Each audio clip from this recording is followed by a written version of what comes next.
Hello, welcome to Magnet Brains Hindi medium. कैसे हैं आप सभी?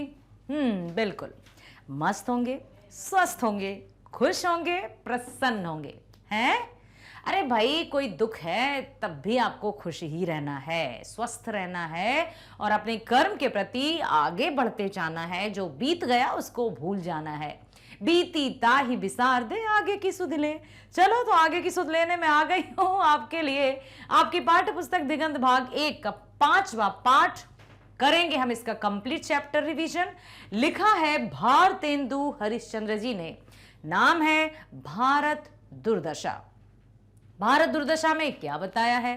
क्या आपने प्रीवियस वीडियोस देखे? यदि नहीं देखे तो पहले वो वीडियोस जरूर देखिएगा, उसके बाद हम कंप्लीट चैप्टर रिवीजन पर आइएगा।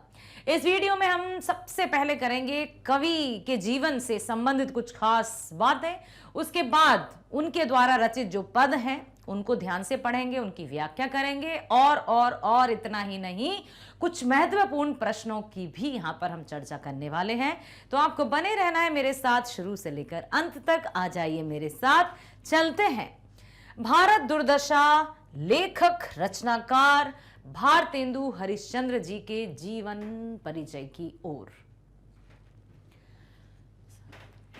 तो अब देखिए, नाम भारतेंदु हरिश्चंद्र, जन्म 9 सितंबर 1850, निधन 6 जनवरी 1885, जन्म स्थान वाराणसी उत्तर प्रदेश, माता पिता पार्वती देवी और गोपाल चंद्र, कवि नाम गिरधर दास। गोपाल चंद्र जो थे उनके पिताजी थे, वे भी रचनाकार थे जिनका कवि नाम था गिरधर दास। गोपाल चंद्र जी, ठीक है। शिक्षा, चरणदास जी जो प्रसिद्ध संत कवि रहे, जो कि सहजोबाई जी का भी हमने पद पढ़ा था ना, चौथा पाठ, उनके भी गुरु रहे हैं। विशेष, मुख्यतः घर पर स्वाध्याय द्वारा बहुपठित बहुश्रुत विविध विषयों का ज्ञान। स्वाध्याय का अर्थ समझते हो बच्चों? Self study. सेल्फ स्टडी बहुत बहुत बहुत अनिवार्य रहती है। हम स्कूल में पढ़ लें, हम वीडियोस देख लें, लेकिन जब तक हम उसको दोहराएंगे नहीं तब तक हम उसमें सफलता प्राप्त नहीं कर सकते। भाषा ज्ञान, हिंदी, संस्कृत, अंग्रेजी, बंगला, मराठी आदि अनेक भाषाओं का ज्ञान था आपको, ठीक है। हिंदी, संस्कृत, अंग्रेजी, बंगला, मराठी आदि और भी कई भाषाओं का ज्ञान। रचनाएं, काव्य लिखे, नाटक लिखे, गद्य भी लिखे। काव्य, नाटक, गद्य, और यहां पर आती है उनकी संपूर्ण रचनावली। काव्य में हम देखें तो काव्य में प्रेम सरोवर, प्रेम माधुरी, प्रेम तरंग। अब देखो कितने अच्छे से आप याद रख सकते हो। प्रेम सरोवर, प्रेम माधुरी, प्रेम तरंग, 3 रचनाएं तो प्रेम से ही याद हो जाएंगी। प्रेम से याद करो, याद हो जाएंगी। प्रेम सरोवर, प्रेम माधुरी, प्रेम तरंग। फिर है वर्षा विनोद, जातीय संगीत, विजय वल्ला आदि। ये उनकी रही काव्य, ठीक है। प्रेम माधुरी, प्रेम तरंग और प्रेम माधुरी, प्रेम तरंग, प्रेम सरोवर। नाटक, विद्या सुंदर, ये सब इनके नाटक हैं। विद्या सुंदर, रत्नावली, नील देवी, भारत दुर्दशा, अंधेर नगरी, सत्य हरिश्चंद्र, श्री चंद्रावली, ये सब आपके नाटक हैं। विद्या सुंदर, रत्नावली, नील देवी, भारत दुर्दशा, अंधेर नगरी, सत्य हरिश्चंद्र और चंद्रावली, ये आपके नाटक हैं। गद्य भी लिखा आपने। वैष्णव सर्वस्व, एक कहानी। कुछ आप बीती, कुछ जग बीती। आप बीती समझते हो? खुद पर बीती हुई। जग बीती जो दुनिया पर बीती है। तो ये आपका गद्य है, कुछ आप बीती, कुछ जग बीती। स्वर्ग में विचार सभा, जातीय संगीत आदि। संपूर्ण रचनाएं भारतेंदु ग्रंथावली, 3 खंड में, भारतेंदु समग्र, ठीक है। अब सुनो ध्यान से, ये जो पद आपके समक्ष भारतेंदु हरिश्चंद्र जी के जो पद हैं, हाँ हाँ, भारत दुर्दशा नाटक ही है, ठीक है। यदि आपसे कभी पूछा जाए कि भारत दुर्दशा, भारत दुर्दशा साहित्य की किस विधा में लिखा गया है, तो आप इसको नाटक में ही कहेंगे। लेकिन आप सोच रहे होंगे कि ये तो पद्य हैं, कविताएं हैं। बिल्कुल बेटा, जब भी भारत दुर्दशा की बात की जाती है और आपसे यदि पूछा जाए कि साहित्य की कौन सी विधा में है, तो आप नाटक लिखेंगे निसंकोच। लेकिन यदि बात की जाए आपके सिलेबस में, आपके पाठ्यक्रम में, कक्षा 11वीं बिहार बोर्ड के पाठ 5 काव्यखंड के पाठ 5 की यदि बात की जाए, तो भारतेंदु हरिश्चंद्र जी के भारत दुर्दशा से 2 पद लिए गए हैं। क्लियर हुआ? ये पद ही हैं, लेकिन भारत दुर्दशा नाटक है, साहित्य की नाटक विधा में लिखा गया है। पद्यों की रचना यहां पर की है उसी का कुछ, जैसे मान लीजिए कोई कहानी है, कहानी को काव्यात्मक रूप में भी प्रस्तुत कर सकते हैं, कुछ ऐसी। बिल्कुल, तो ये उसकी विशेषता है। तो ये तो नाटक है, लेकिन हाँ, आपको ये दिखाई दे रहे हैं, ये उनके पद्य ही हैं जो कि भारत दुर्दशा से ही लिए गए हैं। कंफ्यूज बिल्कुल नहीं होंगे। क्लियर हुआ? चलो, लिखा है, रोवहु सब मिलके आवहु भारत भाई, रोवहु सब मिलके आवहु भारत भाई, हा हा भारत दुर्दशा ना देखी जाए। अब यहां 2 पंक्तियां जो आपको दिखाई दे रही हैं, रोवहु सब मिलके आवहु भारत भाई, हा हा भारत दुर्दशा ना देखी जाए। प्रस्तुत पंक्तियों में कवि, महान कवि, युग निर्माता, ठीक है, युग प्रवर्तक, हिंदी भाषा, साहित्य और आधुनिक काल में लाने वाले चंद्रमा भारतेंदु हरिश्चंद्र जी, उन्होंने इन पंक्तियों के माध्यम से भारत की दुर्दशा का वर्णन किया है, जब भारत के लोग आपस में ही लड़ बैठे। जैन धर्मावलंबी और वैदिक धर्मावलंबी दोनों आपस में लड़ बैठे, और इससे उन्होंने किसी तीसरे की सहायता मांगी, और जब तीसरा सहायता करने आता है तो वो ये देख के नस पकड़ लेते हैं उनकी कमजोरी की, अच्छा तो ये आपस में लड़ गया, बोलबाला मेरा ही चलेगा। तो ऐसा ही कुछ हुआ कि उस समय जब भारत में आपस में लड़ने लगे 2 धर्म के लोग, और धार्मिक पूरी तरह से भेदभाव वैमनस्य की भावना ऐसी व्याप्त हुई कि आपस में लड़ने मरने पर उतारू हो गए, जिससे उन्होंने बुलाया विदेशी लोगों को। विदेशी लोग आए थे मेहमान बनकर, लेकिन उन मेहमानों ने धीरे धीरे धीरे अपनी सत्ता ही जमा ली, बहुत सुख सुविधाएं दी। कहते ना मित्रा, अत्यधिक लाड़ दुलार प्यार अपंग बना देता है, अपाहिज बना देता है। ये बिल्कुल सत्य है। आप कभी ये मत सोचना कि जो हमें अत्यधिक लाड़ दुलार दे रहे हैं वे ही हमारे हितैषी हैं या वे ही हमारे भले चाहने वाले हैं। अत्यधिक लाड़ दुलार से अपाहिज बन जाते हैं हम। जैसे एक छोटी सी कहानी सुनोगे? एक पति पत्नी रहते थे, और पत्नी गर्भवती थी, बेटे को जन्म दिया, और जन्म के तुरंत बाद ही पत्नी का देहांत हो जाता है। छोटा सा बच्चा, पिता अकेला, उसकी परवरिश कैसे करे? तो घर परिवार के लोगों ने, आस पड़ोस के लोगों ने कहा कि आप दूसरा विवाह करिए, बच्चे का पालन पोषण हो जाएगा।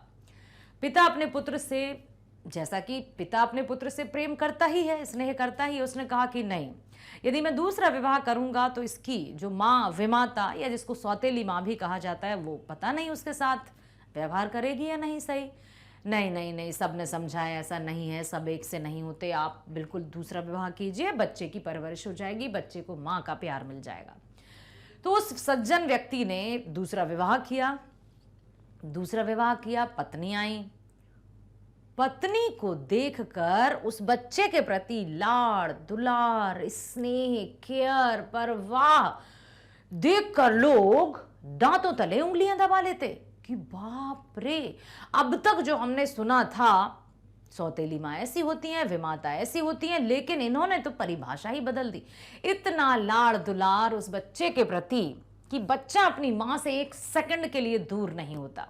हाथों से खिलाना, दुलार करना, दिन रात उसके लिए पूरी तरह से समर्पित होना।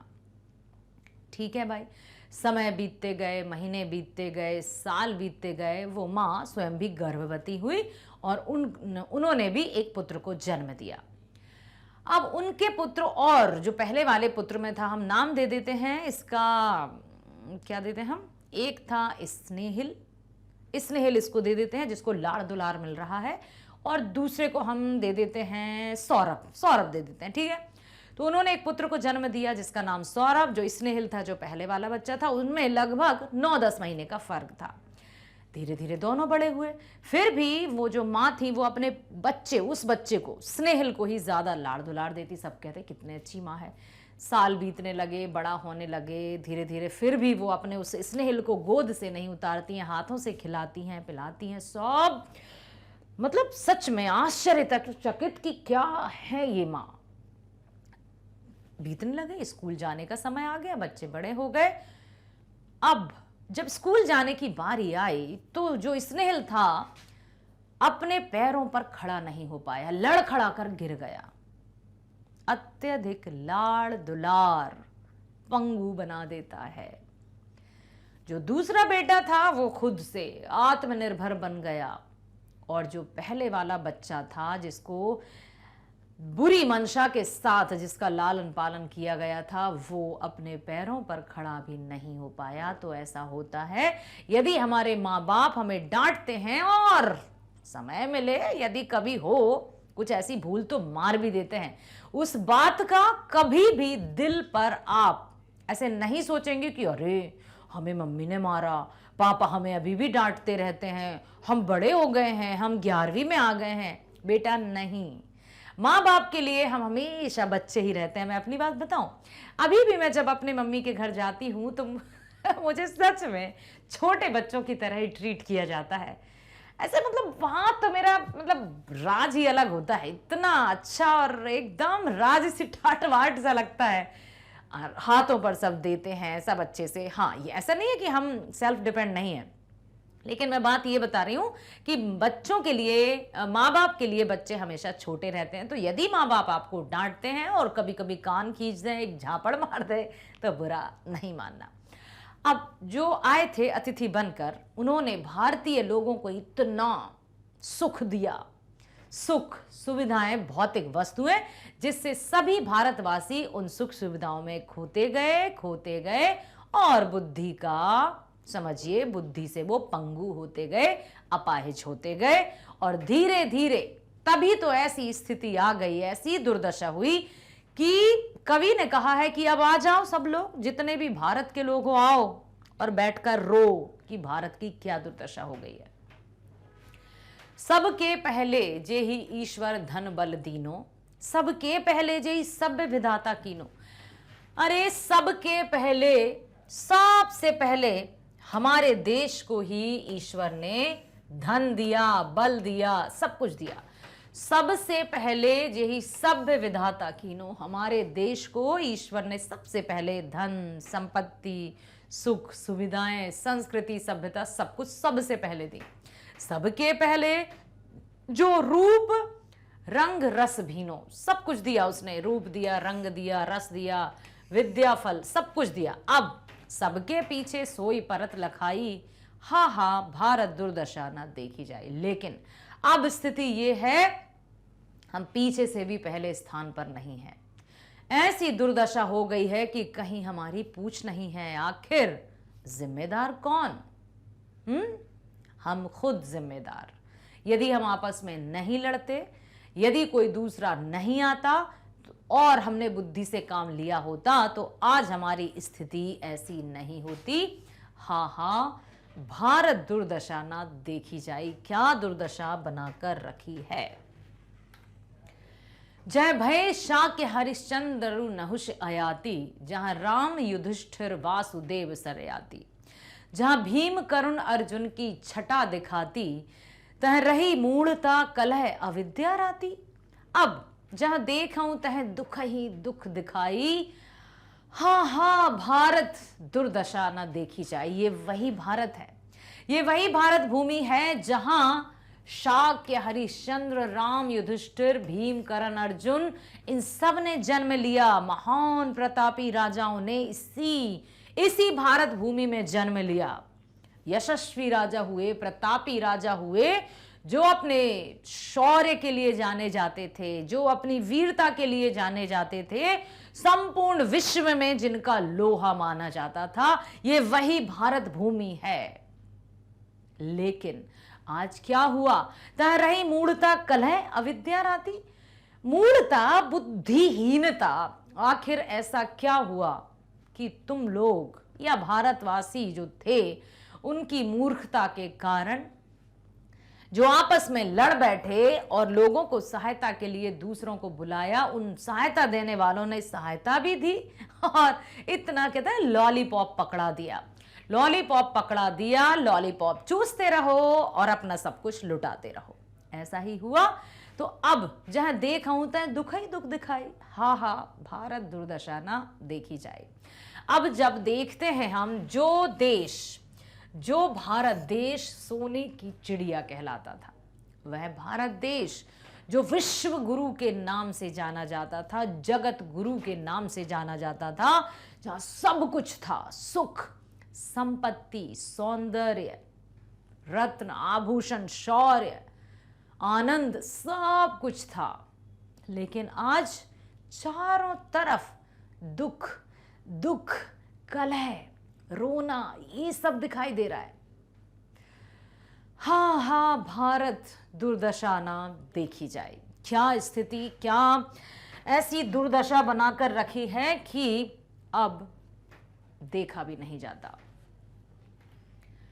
लड़ी वैदिक जैन डुबोई पुस्तक सारी। अब आपस में लड़ बैठे वैदिक और जैन और सब कुछ डुबा के रख दिया। कहते ना, जितना किया कराया सब मिट्टी में मिला दिया। जैन धर्मावलंबी, वैदिक धर्मावलंबी आपस में लड़ बैठे। करी कलह बुलाई जवन सैन पुनि भारी। अब करने लगे आपस में कलह। यवन सेना बुलाई, जो बाहर से आई, जो विदेश से आई, जो इंग्लैंड ब्रिटेन से आई। तिन नासी बुद्धिबल विद्या धन बहुभारी। अब उन्होंने क्या किया? अपनी शातिर बुद्धि का इस्तेमाल करते हुए ये जो भारतवासी आपस में लड़ रहे थे, इनका फायदा उठाते हुए उन्होंने क्या किया? अरे उन्होंने सबकी बुद्धि बल को हर लिया, इनको सुख सुविधा का भोगी बना दिया, इनको आलस्य ने घेर लिया। ये अकर्मण्यवादी हो गए, कर्म से विमुख हो गए। क्यों?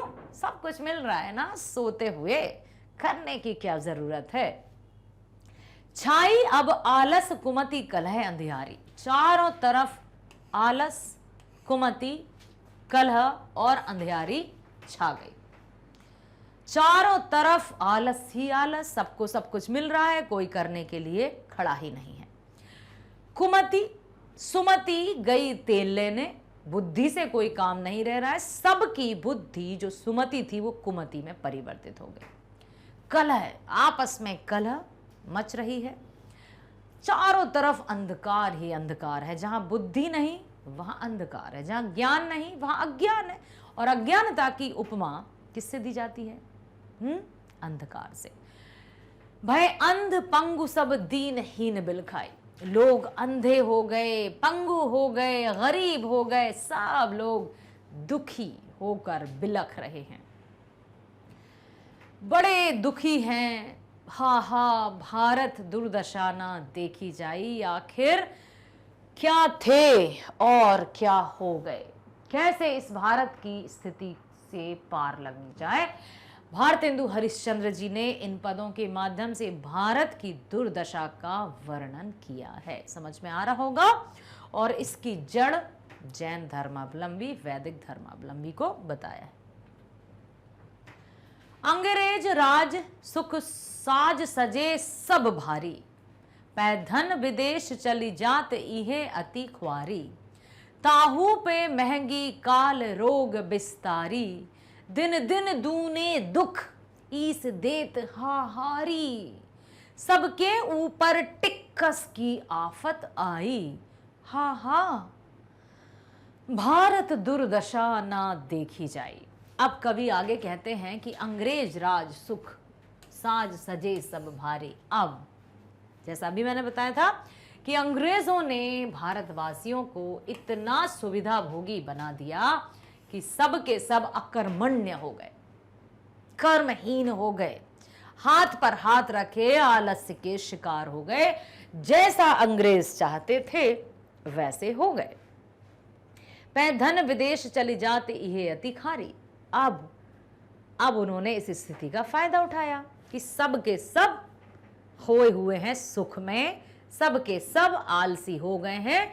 वे धीरे धीरे भारत की जो संपत्ति थी उसको लूट कर ले जाने लगे अपने देश, इंग्लैंड, ब्रिटेन ले जाने लगे। ताहू पे महंगी काल रोग बिस्तारी, दिन दिन दूने दुख ईस देत हाहारी। अब धीरे धीरे उन्होंने अपना असली रूप दिखाना शुरू कर दिया। पहले भारतवासियों को सुख दिया, आराम दिया, सुविधाएं दी कि ये इसी के भोगी हो जाएं और हम पर निर्भर हो जाएं, और हुआ भी ऐसा ही। अब धीरे धीरे जब पूरी तरह से भारतवासी उन पर डिपेंडेंट हो गए, उन पर निर्भर हो गए, बस फिर क्या था, उन्होंने अपना असली चेहरा दिखाना शुरू कर दिया। दिन दिन दूने दुख ईस देत हाहारी, सबके ऊपर टिक्कस की आफत आई। अब सब पर टैक्स, या टिक्कस का अर्थ है टैक्स, टैक्स जिसको कर भी कहते हैं। अब सब पर लगाने लगे वो टैक्स, रोड पर जाने का टैक्स, इसका टैक्स, उसका टैक्स, सारे दुनिया भर के टैक्स लगाने लगे कि जितनी भी उनकी धन जो छुपा हुआ हो, जहां कहीं बैंक अकाउंट्स हो या जहां कहीं भी उन्होंने छुपा कर रखा हो, वो भी ऐंठा जा सके और उनकी ये मंशा भी पूरी होने लगी। हाँ हाँ भारत दुर्दशा ना देखी जाए। भारतवासियों ने आपस में लड़कर अपनी बुद्धिहीनता, अकर्मण्यशीलता का परिचय दिया और दुर्दशा ये हुई कि अब कवि कहते हैं कि ये स्थिति सच में देखी नहीं जाती। चारों तरफ हाहाकार मचा है, लोग बिलख रहे हैं, रो रहे हैं। रोबहु सब मिलके आवहु भारत आई, हाँ हाँ भारत दुर्दशा ना देखी जाए। सबके पहले जे ही ईश्वर धन बल दीनो, सबके पहले जे ही सभ्य विधाता कीनो, सबके पहले जो रूप रंग रस भीनो, सबके पहले विद्या फल जिन गही लीनो। अब सबके पीछे सोही परत लखाई, हाँ हाँ भारत दुर्दशा न देखी जाए। अब हम करते हैं व्याख्या। आइए, प्रस्तुत पंक्तियां भारतेंदु रचित भारत दुर्दशा कविता से ली गई हैं। यहां भारतेंदु ने देश की दुर्दशा का कारुणिक चित्रण किया है। कारुणिक मतलब पूरी तरह से शोक का, दुख का, और कहा है कि लोगों के मन में सुप्त देश प्रेम को जगाने का प्रयास। जो लोगों के मन में देश प्रेम की भावना है, जो सोई हुई है, उसको जगाने का प्रयास किया कि अब तो जाग जाओ, अब तो उठ जाओ, कब तक सोते रहोगे। जो सोएगा सो खोएगा, जो जागेगा सो पावेगा। अब जब सोते रहोगे, आंखें होते हुए अंधे बने रहोगे, तो सब कुछ जा ही चुका है, जितना कुछ शेष रह गया है वो भी नहीं रहेगा। इसलिए अब तुम्हें जागना होगा। जागृत किया कवि ने देश प्रेम के लिए। कवि कहते हैं कि हे भारत के भाइयों, आओ आओ सब मिलकर रो। अब अपने प्यारे देश की दुर्दशा देखी नहीं जाती। आ जाओ, बैठकर रो अपनी करनी पर, जो तुमने कर्म किए हैं। अरे कर्म क्या कहें, कि जो तुमने समय को गवाया है, आलस्य में खो गए हो, सुख सुविधा भोगी हो गए हो, अब रो, आकर बैठो, क्योंकि ये जो दुर्दशा है अब देखी नहीं जाती। इस देश को ईश्वर ने दुनिया के सभी देशों से पहले बलवान बनाया, धनवान बनाया, सबसे पहले सभ्यता का वरदान भी दिया। लेकिन क्या स्थिति बनाकर रखी है कि जब तक, कहते हैं ना बेटा, बहता पानी पीने योग्य होता है, यदि पानी थम गया सड़ जाता है। इसी तरह से मनुष्य जीवन में जब हम कर्म करते रहते हैं, हमारी जो मान लीजिए मशीन है वो चलती रहती है, तो पुर्जे काम करते रहते हैं। यदि हम आलस्य के शिकार हो जाते हैं तो जंग लग जाती है। बहता पानी निर्मल धारा, और रुक जाता सो सब सड़ जाता।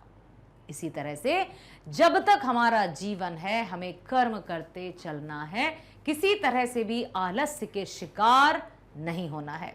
यदि आलस्य के शिकार हम हुए तो समझ लीजिए फिर हम आगे कुछ भी नहीं कर पाएंगे, जो हमारे हाथ में है वो भी हमसे छिन जाएगा। ठीक है, यही देश सबसे पहले रूप रस रंग में भीगा हुआ था, अर्थात कला संपन्न था। विधाओं को प्राप्त करके अपने को ज्ञान संपन्न बनाया। लेकिन दुख है कि वही देश आज इतना पिछड़ गया कि पिछलग्गू बनकर भी चलने लायक नहीं है, अपंग हो गया है, पूरी तरह से अपंग हो गया है, पूरी तरह से दूसरों पर निर्भर हो गया है, पराश्रित हो गया है। आखिर क्यों? कौन है इसके पीछे? हम खुद। हम ही हमारे शत्रु हैं, हम ही हमारे मित्र हैं, हम चाहे हमारे साथ जैसा रवैया अपनाएं। और जब मनुष्य के साथ कुछ अच्छा होता है तो कहता है मैंने किया, मैंने ये किया, मैंने वो किया। जब कुछ बुरा, अरे इनके कारण हो गया। बेटा एक बात ध्यान रखना कि जो कुछ भी घटित होता है ना, उसके जिम्मेदार सिर्फ और सिर्फ हम स्वयं होते हैं। अच्छा हो बुरा हो, हम ही हैं जो हमारे भाग्य का निर्माण कर सकते हैं, भाग्य का उदय कर सकते हैं, और हम ही हैं जो हमें गर्त में भी डाल सकते हैं, गड्ढे में भी धकेल सकते हैं। चुनना हमें है, सिलेक्शन हमारा है कि हमें कर्म को चुनना है या आलस्य को। ठीक है, सब मिलाकर भारतेंदु जी प्रस्तुत पंक्तियों में यही कहना चाहते हैं कि जो देश सभ्यता, कला, कौशल तथा वैभव में अग्रणी और संपन्न रहा, वही आज गुलामी के कारण पिछड़कर दीनहीन बन गया। आज इसकी दुर्दशा नहीं देखी जाती, देखते ही मन पीड़ा और ग्लानि से भर जाता है कि ये वही देश था जहां सुख संपत्ति, जहां महान वीरों ने जन्म लिया, जहां की शौर्य संपन्नता के किस्से सारी दुनिया बड़े रोचकता से सुनती थी, बड़ी जिज्ञासा से सुनती थी। आज उस भारत की स्थिति ये हो गई है कि पीछे से भी पहला नंबर नहीं है, पिछलग्गू हो गया है, और फिर भी अपंग की तरह चला जा रहा है। आखिर क्यों? क्योंकि हमने ऐसा मौका दिया। समझ गए? चलो चलें आगे। जहां भय शाक्य हरिश्चंद्र नहुष अयाति, जहां राम युधिष्ठिर वासुदेव सरयाति, जहां भीम कर्ण अर्जुन की छटा दिखाती, तहां रही मूढ़ता कलह अविद्या राती। अब जह देखहूं तह दुख ही दुख दिखाई, हा हा भारत दुर्दशा ना देखी जाई। कहा है कवि ने कि ये वही देश है जहां पर राजा हरिश्चंद्र, सत्यवादी हरिश्चंद्र ने जन्म लिया। युधिष्ठिर, धर्मराज युधिष्ठिर, प्रभु श्री राम, मर्यादा पुरुषोत्तम श्री राम ने मानव अवतार लिया। ये वही भूमि है जहां भीम, शक्तिशाली भीम, धनुर्धारी अर्जुन, दानवीर कर्ण ने जन्म लिया। जहां कृष्ण ने जन्म लिया, ये वही भारत भूमि है जिसका युगों युगों से बखान करते आ रहे हैं वेद पुराणों में कि ये वही भारत भूमि है जहां सबसे पहले ईश्वर की दृष्टि, जहां सबसे पहले संस्कार दिए, जहां सबसे पहले सुंदरता दी। लेकिन अब क्या हुआ? तहां रही मूढ़ता कलह अविद्या राती। अब यहां ऐसा क्या हुआ कि दिन रात कलह हो रही है, बुद्धिहीनता नजर आ रही है, और चारों तरफ दुख ही दुख नजर आ रहा है। हाँ, भारत दुर्दशा न देखी जाए। भारत दुर्दशा कविता से ली गई प्रस्तुत पंक्तियों में भारतेंदु देश के लोगों को गौरवशाली अतीत की याद दिलाकर प्रेरणा भरना चाहते हैं। वे कहते हैं कि इस देश में राम, युधिष्ठिर, वासुदेव, कृष्ण, शाक्य, बुद्ध, भीम, कर्ण, अर्जुन ऐसे योद्धाओं ने, वीर महाप्रतापी राजाओं ने जन्म लिया। ऐसे पराक्रमी योद्धा हुए, फिर क्या हुआ इस देश के लोगों को, जिन्होंने अपनी बुद्धि से काम ना लेकर अपनी मूर्खता का प्रदर्शन किया। कहां गई उनकी वो बुद्धि, कहां गई उनकी वो वीरता, कहां गया उनका वो शौर्य जिसके चर्चे चारों दिशाओं में फैले हुए थे। आखिर क्या हुआ वहां के लोगों को जो आलस्य के शिकार बन गए, जो मूढ़ता के शिकार बन गए।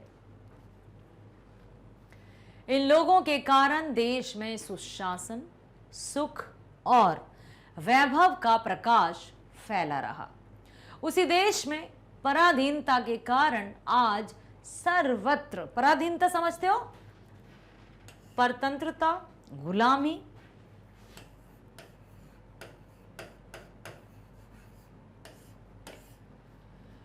गुलामी के कारण, पराधीनता के कारण, परतंत्रता के कारण चारों तरफ दुख ही दुख छाया हुआ है। आखिर कैसे, क्यों? उपर्युक्त पंक्तियों के माध्यम से भारतेंदु जी यही बताना चाहते हैं कि अतीत में, अतीत तो आपको पता ही है, पास्ट हमारा, हम सुख और समृद्धि के शिखर पर विराजमान थे। शिखर आप समझते हो, पर्वत की सबसे ऊंची चोटी।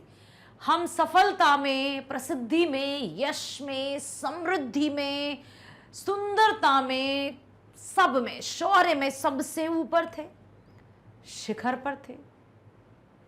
ऐसा कभी स्वप्न में भी नहीं सोचा था कि जो शिखर पर हैं वो जमीन पर भी नहीं टिक पाएंगे। अतीत में हम सुख और समृद्धि के शिखर पर थे, जबकि आज हम दुख और पतन के गर्त में गिरकर निस्तेज हो गए। इस पतन का कारण गुलामी ही समझना चाहिए, और गुलामी का कारण मनुष्य की अकर्मण्यता समझना चाहिए। जो कर्म से विमुख होकर बैठ गए, आलस्य के शिकार हो गए, तो उनको गुलामी ही भोगनी पड़ेगी। ठीक है। लरी वैदिक जैन डुबाई पुस्तक सारी, करी कलह बुलाई जवन सैन पुनि भारी, तिन नासी बुद्धि बल विद्या धन बहुबारी, छाई अब आलस कुमति कलह अंधियारी, भय अंध पंगु सब दीनहीन बिल खाई। हा, भारत दुर्दशा न देखी जाई। आपने एक बंदर की कहानी तो जरूर सुनी होगी, सुनी है? देखो, कुछ शायद आपको याद आ जाए। ये है तासे तराजू, इसमें रखी हैं जलेबियां। ठीक है, इसमें जलेबियां रखी हैं। अब एक बंदर है, एक लोमड़ी है। अब क्या हुआ कि इस तरफ जलेबियां जो थी थोड़ी सी ज्यादा थी, ये पड़ला भारी था। लोमड़ी और बंदर, लोमड़ियों में लड़ाई हो गई। लोमड़ी आपस में लड़ रही थी, नहीं नहीं नहीं, ये तेरी ज्यादा है, मैं ये खाऊंगी। वो कह रही मैं ये खाऊंगी। बंदर ने देखा, बंदर बड़ा चतुर, बंदर मामा हमारा न्याय करो, हमें बताओ, हमें बराबर बराबर चाहिए जलेबियां। बंदर ने कहा अरे इतनी सी बात, चलो हम इसको तौल कर आधा आधा कर देते हैं, बराबर बराबर कर देते हैं। बंदर मामा आए, तराजू उठाया। अब जैसे ही तराजू उठाया, एक पलड़ा भारी, हाँ थोड़ी ज्यादा है। बंदर चालाक था, चाहता तो वो ज्यादा वाला इस साइड रखता, लेकिन वो खा गया। जैसे ही उसने ज्यादा वाली जलेबी खाई, दूसरी जो कम थी अब वो ज्यादा।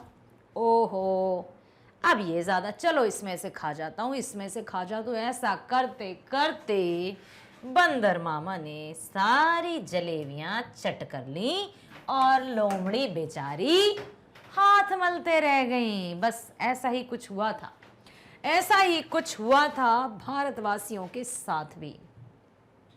सुख सुविधा के लोभ में, ऐशो आराम के लालच में वे विदेशियों पर इतने निर्भर हो गए कि अपनी सुध बुध सब खो बैठे, आपस में लड़ बैठे और फायदा उठाया उन लोगों ने।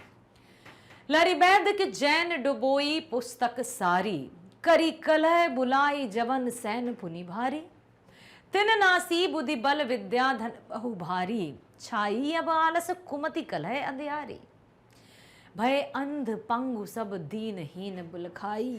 देखो, भारत दुर्दशा की इन पंक्तियों में भारतेंदु जी ने यही बताना चाहा है कि प्राचीन काल में भारत के लोगों ने धर्म के नाम पर लड़ाई की, धर्म के नाम पर लड़ गए, आपस में बैर द्वेष वैमनस्य की भावना को पाल लिया और द्वेषवश विदेशियों को आमंत्रण देकर बुलाया, आइए आइए आपका स्वागत है, आप हमारी सुलह कराइए।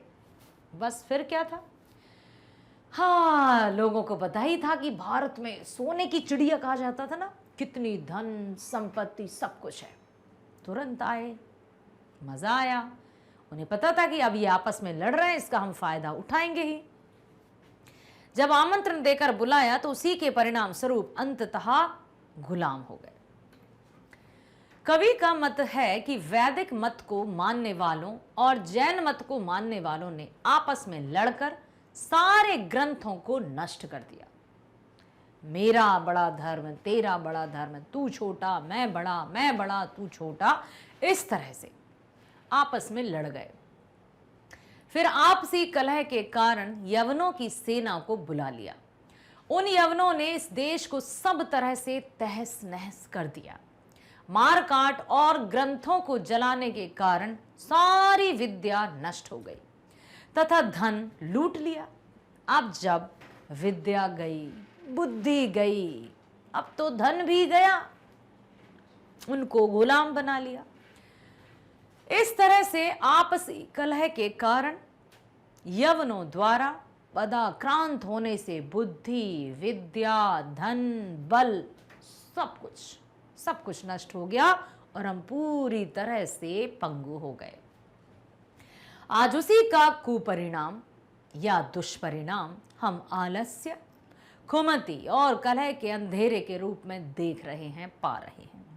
कवि इस दशा से विचलित होकर कहते हैं, हाँ हाँ, भारत दुर्दशा न देखी जाई, ऐसी दुर्दशा जो कभी स्वप्न में भी नहीं सोची थी कि ऐसा कुछ होगा, लेकिन लोगों की आपसी कलह के कारण ये दुर्दशा देखनी पड़ रही है।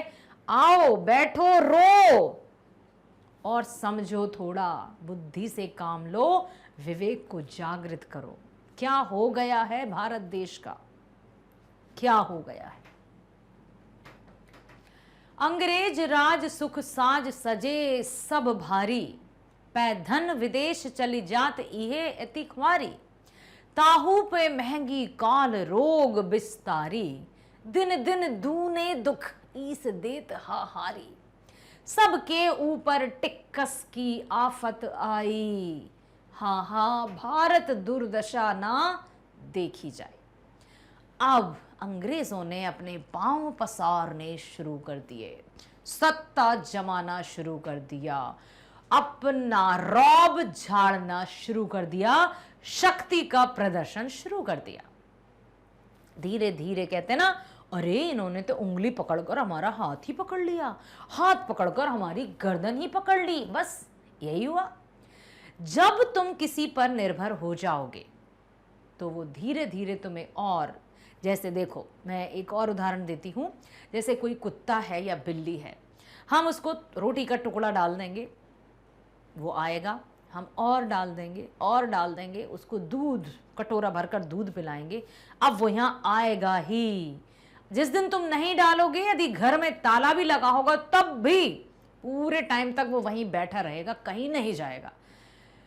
वो कहीं नहीं सोचेगा कि मैं और कहीं से कुछ जुगाड़ लगा लूं या कहीं से जाऊं कुछ खाने का इंतजाम कर लूं। क्यों? क्योंकि वो पूरी तरह से उस घर पर निर्भर हो गया कि मुझे खाने को यहीं मिलेगा। ठीक है, अब क्या होता है? अब जहां वो जाते हैं वहीं जाते हैं और उनका आगे दुम हिलाते फिरते हैं। बेटा वो पशु हैं, वो जानवर हैं, लेकिन इंसानों के साथ भी ऐसा हो जाता है। यदि किसी पर हम ज्यादा निर्भर हुए, कोई हमें ज्यादा सहायता देता है या हमें जानबूझकर अपने चंगुल में फंसाना चाहता है, इसका मतलब यही है कि हम अपाहिज हो रहे हैं। कभी भी किसी पर आश्रित मत होना, अन्यथा हम अपने जो स्वाभिमान है ना उसको खो डालते हैं और उनके पिछलग्गू हो जाते हैं। आप देख सकते हैं ये हमारे ही भारत का इतिहास है, जो भारत हमेशा जग जाहिर था, पूरी दुनिया में प्रसिद्ध था, सोने की चिड़िया कहलाता था। धन संपत्ति, ऐशो आराम, सुख सुविधाएं सब कुछ अनंत थी, जो कभी खत्म नहीं हो सकती थी। लेकिन जरा सी बुद्धिहीनता, आपसी कलह के कारण ये हुआ कि दिन दूना रात चौगना दुख बढ़ता गया, रोग बढ़ते गए, बीमारियां बढ़ती गईं, परिणाम स्वरूप भारत की दुर्दशा हो गई। भारत दुर्दशा की प्रस्तुत पंक्तियों में भारतेंदु जी ने अंग्रेजी राज की प्रशंसा करने वालों को मुंह तोड़ उत्तर दिया है। उनके समय में देश गुलाम था और अनेक लोग गोजी पढ़कर लिखकर अंग्रेजियत को अपनाकर अपने देश को हे दृष्टि से देख रहे थे। अब जब अंग्रेज आए, ठाट बाट रहन सहन देखकर भारत के लोग बड़े उनके आगे आपस में दुम हिलाने, उनके आगे पीछे डोलने लगे। उनका रौब, उनका पढ़ना लिखना बड़ा मजा आता कि अरे जी सर, जी हुजूर, जी हुजूर, जी हुजूर में पहले तो उन्होंने टुकड़े डाले, कुछ रोटी के टुकड़े डाले, मतलब थोड़ा थोड़ा आपको अपने अधीन किया और पूरी तरह से अधीन कर कर आपका सब कुछ निचोड़ लिया।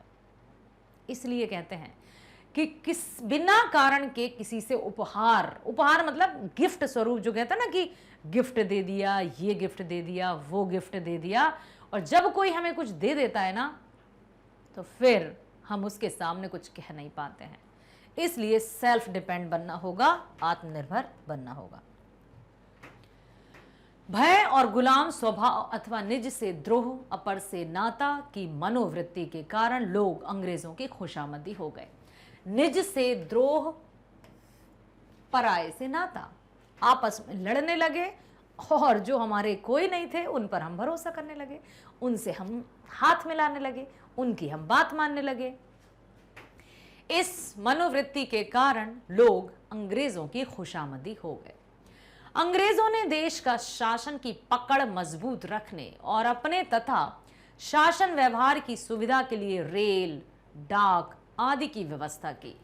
बड़ा मजा आया कि चलो भारतवासी अब सुविधा भोगी हो गए हैं, डाक की सुविधा, रेल की सुविधा, सारी सुविधाएं कर दी। दोयम दर्जे के नागरिक के रूप में इन सुविधाओं का लाभ भारतीयों को मिल रहा था। अब इन सारी सुविधाओं का लाभ मिला भारतीयों को। भारतीय तो खुशी से फूले नहीं समा रहे, और जब अत्यधिक खुश हो जाते ना, खुशी से फूला नहीं समाना, तब बुद्धि कहीं ना कहीं साइड में चली जाती है। अत्यधिक क्रोध और अत्यधिक खुशी में कभी कोई निर्णय नहीं लेना चाहिए, क्योंकि उस समय हम खो जाते हैं कहीं ना कहीं। यही हुआ भारतीयों के साथ। अतः वे अंग्रेजी राज के प्रशंसक बन गए। भारतेंदु सच्चाई उजागर करते हुए कहते हैं कि सच है कि अंग्रेजी राज में सुख सामानों में भारी वृद्धि हुई, लेकिन इससे क्या, अंग्रेज हमारा शोषण करके धन एकत्र कर रहे हैं और हमें और अपने घर इंग्लैंड भेज देते हैं।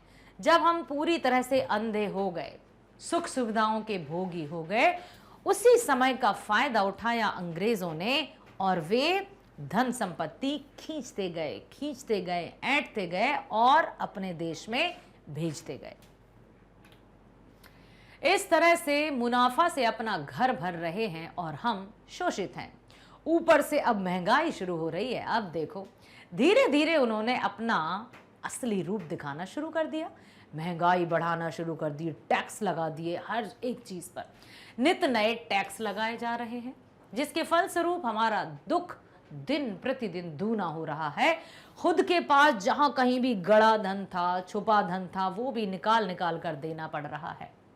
अतः शासन के नाम पर हमारा शोषण कर रहा है और हमारी स्थिति दिन ब दिन खराब होती जा रही थी। सुना बेटा? तो ये थी कविता भारत दुर्दशा, जिसमें भारतेंदु हरिश्चंद्र जी ने भारत की सच्चाई को हम सब की आंखों के सामने रखा है कि वो दिन कभी वापस ना आए। अपनी बुद्धि का इस्तेमाल करते हुए हमें सुविधा भोगी होना है, लेकिन बुद्धि को सुप्त अवस्था में नहीं ले जाना है। ठीक है, हम मित्रता करेंगे, हम सबका सम्मान करेंगे, लेकिन हम आपस में कभी लड़ेंगे नहीं। चलते हैं प्रश्न की तरफ। कवि के अनुसार भारत कई क्षेत्रों में आगे था पर आज पिछड़ चुका है। क्या कारण है? कौन कौन से कारणों का वर्णन किया है कविता में? भारतीय संस्कृति के मर्मज्ञ साहित्यकार भारतेंदु हरिश्चंद्र के अनुसार भारत जो अनेक क्षेत्रों का अधिपति था, राजा था, सम्राट था, जग जाहिर था बेटा। इतिहास को खंगाल कर देखना हजारों वर्ष पुराना इतिहास हमारे भारत देश का, गौरव गाथा का क्या था। अनेक क्षेत्रों का अधिपति था, अब पिछलग्गू बन गया। कवि ने अपनी भाषा और साहित्य के द्वारा पौराणिक भारतीय सभ्यता और संस्कृति का गहरा आत्मबोध कराया है कि अब तो जागृत हो जाओ, उठो, जागो, सोचो। मूढ़ता, अंतर्कलह और वैमनस्य, आलस्य और कुमति ने भारतीयों को पतन के गर्त में धकेल दिया। कवि ने इस दुर्दशा से मुक्ति के लिए समाज में गहरे आत्ममंथन और बदलाव की आधारशिला रखकर पराधीनता के खिलाफ शंखनाद करने का उद्देश्य चेतना के लिए प्रेरित किया कि अब जागना होगा, जो हो गया सो हो गया, भविष्य में कभी इस तरह की स्थिति उत्पन्न भी ना हो पाए। अतः अपनी बुद्धि, विवेक, समझदारी से काम लेना होगा। आपस में लड़ना नहीं है। थोड़ा बहुत झगड़ा तो चलता रहता है, लेकिन कभी तीसरे को, पराये को अपना समझकर उस पर भरोसा नहीं करना है, अन्यथा दुर्दशा तो देख ही ली। अगला है, भारतीय स्वयं अपनी इस दुर्दशा के कारण है। कविता के आधार पर उत्तर दीजिए कि क्यों भारत की दुर्दशा हुई। आखिर भारत की दुर्दशा का कारण क्या है? लिखा है कि भारतीय स्वयं इस दुर्दशा के कारण है। क्या ये सत्य है कि जो भी दुर्दशा हुई उसका कारण स्वयं भारतीय है? बताइए। बिल्कुल बिल्कुल सही है। युगांतकारी व्यक्तित्व लेकर साहित्य आकाश में उदित ध्रुव तारा भारतेंदु हरिश्चंद्र ने भारत की दुर्दशा के लिए भारतीयों को ही जिम्मेदार माना है, और यह बिल्कुल बहुत अच्छा है, सही है, क्योंकि जो भी दुर्दशा हुई है उसके जिम्मेदार हम भारतीय ही थे। जिसके साथ जो घटित होता है उसका जिम्मेदार वो खुद होता है। फिर होता है कि अरे भाई अब पछताए होत का जब चिड़िया चुग गई खेत। जाग जाओ, जाग जाओ जब खेत में फसल लहरा रही है, फिर जाओगे तो कुछ नहीं मिलेगा। कहने का तात्पर्य कि जब हमारे पास सुख सुविधाएं हों उस समय भी आलस्य को अपने इर्द गिर्द नहीं भटकने देना है। भारतीय अपने ऐतिहासिक यथार्थ को विस्मृत कर अशिक्षा, अज्ञानता, अंधविश्वास, दरिद्रता, कुरीति, कलह और वैमनस्य के गर्त में समा गए, गड्ढे में गिर गए। बुद्धिमान होते हुए भी कुबुद्धि पूरी तरह से उनमें यह रहा कि अब करें क्या। अपने स्वर्णिम अतीत का आत्मगौरव विस्मृत करके पराधीनता की बेड़ी में जकड़ गए, जिसके कारण भारतीय अतीव दारुण दशा से व्यथित हैं। तो कौन हुआ जिम्मेदार? स्वयं। इसलिए हम अपने आप को क्या करना है, कैसे हमारा जीवन बिताना है, यह खुद पर निर्भर करता है। ठीक है, चलते हैं आगे। अगला है, सबके ऊपर टिक्कस की आफत। से कवि का क्या कहना है? कवि ने सबके ऊपर टिक्कस की आफत, आफत मतलब मुश्किल, टिक्कस मतलब क्या? टिक्कस का अर्थ टैक्स, टैक्स कर, कर भी कहते हैं, ठीक है, लगान भी कहते हैं क्या? तो इसके माध्यम से कवि ने क्या कहा है? प्रस्तुत पंक्ति राष्ट्रीय चेतना के पुरोधा। राष्ट्रीय चेतना के पुरोधा का अर्थ क्या है? जिन्होंने देशवासियों के मन में देशभक्ति की भावना, राष्ट्र प्रेम, देश प्रेम की भावना को जागरूक किया। तो राष्ट्रीय चेतना के पुरोधा धरती और नभ के धूमकेतु कविवर भारतेंदु रचित भारत दुर्दशा से उद्धृत है। कवि ने गुलाम भारत की राजनैतिक, सामाजिक, आर्थिक व्यवस्था का अतीव दारुण और व्यथित चित्र अंकित किया है। अंग्रेजी आक्रांताओं के शासन में भारत का धन विदेश चला जाता है। यह कवि के लिए असह्य और कष्टकारी है। महंगाई रूपी रोग काल के गाल समान निगलने को तैयार खड़ा है, जो गरीब और बेसहारा लोगों पर हथौड़ा सा प्रहार कर रहा है। गुलामी के दंश से आहत भारतीय दरिद्रता और दयनीयता के शिकार हैं। अब इतनी पूरी तरह से उन पर निर्भर हो गए कि अब हो गए हैं पूरी तरह से आश्रित भी। वो दरिद्रता, दयनीयता पूरी तरह से इसके शिकार हो गए। खुद के हाथ में कुछ नहीं बचा, ना आज़ादी, ना स्वतंत्रता, ना अपने आप के विचारों को व्यक्त करना, खुद से कुछ नहीं करना, पूरी तरह से आश्रित। ऊपर से उन पर टिक्कस की आफत, आर्थिक कर का बोझ उनके मस्तक को दीनता के भार से दबा देता है। भारतीय कष्ट और दुखों से दब गए हैं पूरी तरह से। अगला है, निम्नलिखित उद्धरणों की सप्रसंग व्याख्या कीजिए। रो बहु सब मिलके आवहूं भारत भाई, हाँ हाँ भारत दुर्दशा ना देखी जाए। यहां पर कवि ये कहना चाहते हैं कि अब आओ, सब लोग मिलकर आ जाओ, बैठकर रो कि क्या दुर्दशा करके रखी है उस भारत देश की, जो सोने की चिड़िया कहलाता था, जो जिसमें सब कुछ था। प्रस्तुत पंक्तियां आधुनिक हिंदी साहित्य के जन्मदाता, याद रखना, आधुनिक हिंदी साहित्य के जन्मदाता भारतेंदु हरिश्चंद्र जी कहलाते हैं। तो आधुनिक हिंदी साहित्य के जन्मदाता और हिंदी साहित्य के नवोत्थान, नवोत्थान का यहां मैं लिख देती हूं नव धन उत्थान, उत्थान मतलब कल्याण, नवोत्थान, ठीक है, के प्रति कवि शिरोमणि हरिश्चंद्र द्वारा विरचित बहुचर्चित सुविख्यात कविता, विरचित है, बहुचर्चित भी है, सुविख्यात भी है, भारत दुर्दशा से लिया गया है।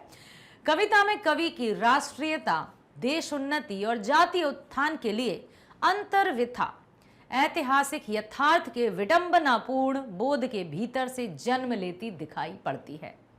कवि के अनुसार भारतीय अपनी स्वर्णिम अतीत का आत्मगौरव विस्मृत कर चुके हैं, पूरी तरह से भूल चुके हैं। अशिक्षा, अज्ञानता, अंधविश्वास, कुरीति, कलह, वैमनस्य सब कुछ डूबा हुआ है। ऐसा लग रहा है कि भारत की इस दारुण दशा को देखकर कवि के हृदय में हाहाकार मचा हुआ है। वो सोच रहे हैं कि क्या है ये सब कैसे क्या हो। भारत में इस दुर्दशा से आहत कवि भारतीयों को जिम्मेदार मानते हुए एक साथ मिलकर रोने के लिए आमंत्रित करते हैं। कवि ने भारतीयों को अतीत और वर्तमान स्वाधीनता पराधीनता के वैमनस्य की एक दशमय अनुभूति जगाने का प्रयास किया है, और ये प्रयास करते हुए उन्होंने कहा है कि आओ साथ में मिलकर बैठो। अंग्रेज राज सुख साज सजे सब भारी, पै धन विदेश चली जात ही इहे अति खारी। प्रस्तुत पंक्तियां कालजयी साहित्यकार, आधुनिक हिंदी साहित्य में नवचेतना के अग्रदूत और हिंदी साहित्य रूपी वाटिका के दुर्लभ पुष्प भारतेंदु हरिश्चंद्र द्वारा विरचित भारत दुर्दशा से ली गई है। देखो, हिंदी साहित्य रूपी वाटिका के पुष्प, दुर्लभ पुष्प जो आसानी से प्राप्त ना हो। ठीक है, भारतेंदु हरिश्चंद्र ने पराधीन भारत के दारुण दशा को अपनी अंतर्दृष्टि एवं सहज बोध से गहराई तक समझा। भारतीय ऐतिहासिक मूल्यों को आत्मसात करके उन्होंने स्वाधीनता संकल्प के लिए भारतवासियों को यथार्थ बोध, परिवर्तन कामना के साथ ही उद्देश्य चेतना जगाकर उनमें नवजीवन के संचार का प्रयास किया है कि जो हो चुका है अब तुम्हें पुनः अपने भारत की खोई हुई गरिमा, खोया हुआ आत्मसम्मान, उसकी जो भी है मतलब धरोहर, उसको वापस लाना होगा।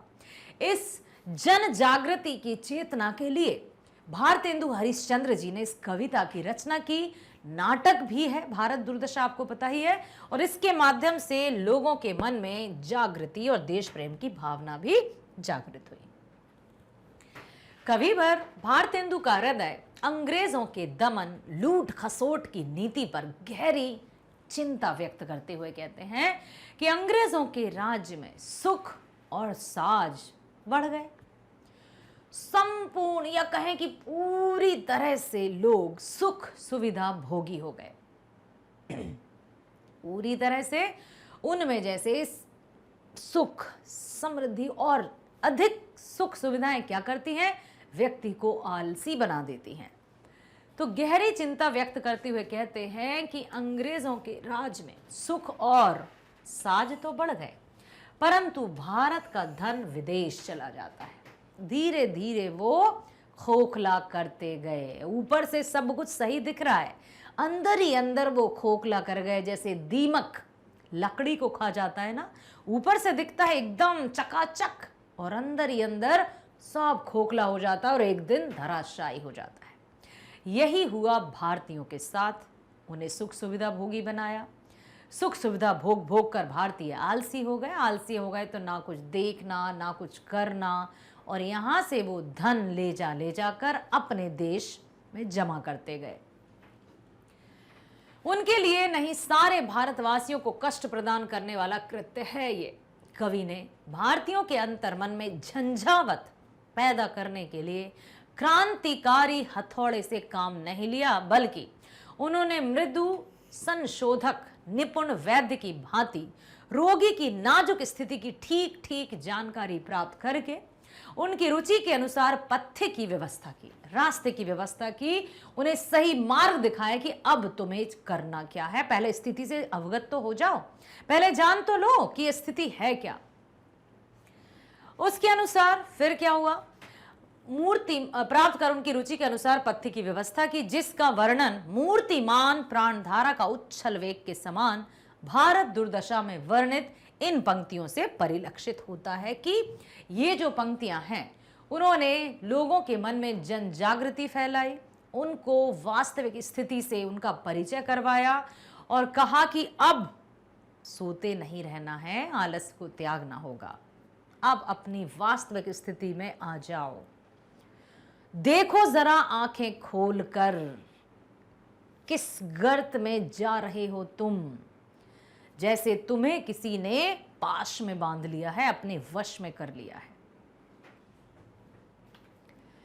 संज्ञा के विविध भेदों के उदाहरण कविता से चुनिए तो हम सब जानते हैं कि संज्ञा किसे कहते हैं। किसी व्यक्ति, वस्तु, स्थान, भाव, गुण आदि के नाम को संज्ञा कहते हैं। संज्ञा के मुख्य रूप से 3 भेद होते हैं, व्यक्तिवाचक, जातिवाचक, भाववाचक। व्यक्तिवाचक में विशेष व्यक्ति, वस्तु, स्थान की चर्चा होती है। जातिवाचक के 2 उपभेद होते हैं, समूहवाचक, द्रव्यवाचक। समूहवाचक संज्ञाओं में ऐसे शब्द आते हैं जिन शब्दों के सुनते ही हमें ग्रुप या बहुत से लोगों के बारे में या बहुत का एकदम से ध्यान हो, कि जैसे भीड़, सेना, कक्षा, टोली।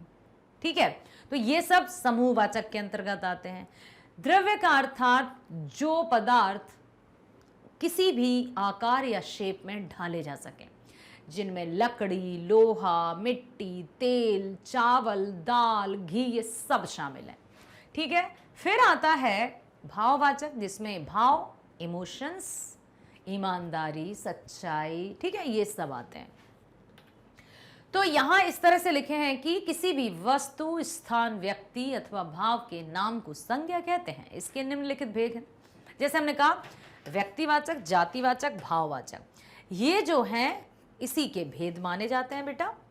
ठीक है, जातिवाचक के ही भेद माने जाते हैं, ये आपने पहले भी पढ़ा होगा।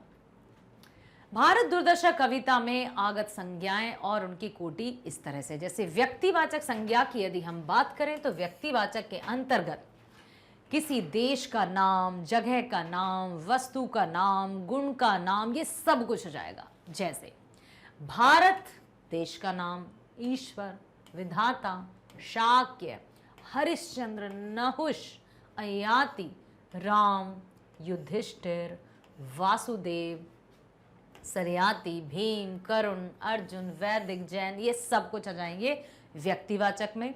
जातिवाचक में कौन आते हैं कि किस जाति के हैं, मनुष्य जाति, पशु जाति, नदी जाति, पहाड़ जाति, पर्वत जाति, क्या भाई सब जेही रोग। समूहवाचक में सेना, सब। द्रव्य में धन, टिक्कस, ये सब धन संपत्ति भी द्रव्य में आती है। भाववाचक में बल, सभ्य, रूप, रंग, रस, छटा, मूढ़ता, कलह, अविद्या, राति, आफत, सुख, महंगी, दुर्दशा, कुमति, ये सब आ जाते हैं भाववाचक में। ठीक है, सुना, जाना और समझा, बहुत बढ़िया। तो मेरे प्यारे विद्यार्थियों, आप जब ध्यानपूर्वक सुनते हैं तो समझ में भी आता है, फिर आप उसका पुनः अभ्यास करते हैं तो हमेशा हमारे मस्तिष्क में बस जाता है। अभ्यास करते रहना है, ध्यानपूर्वक देखना है, अपने लक्ष्य के प्रति आगे बढ़ते हुए अपने आप का ध्यान रखना है। इन्हीं शुभकामनाओं के साथ मिलते हैं अगले वीडियो में। Bye, thank you so much.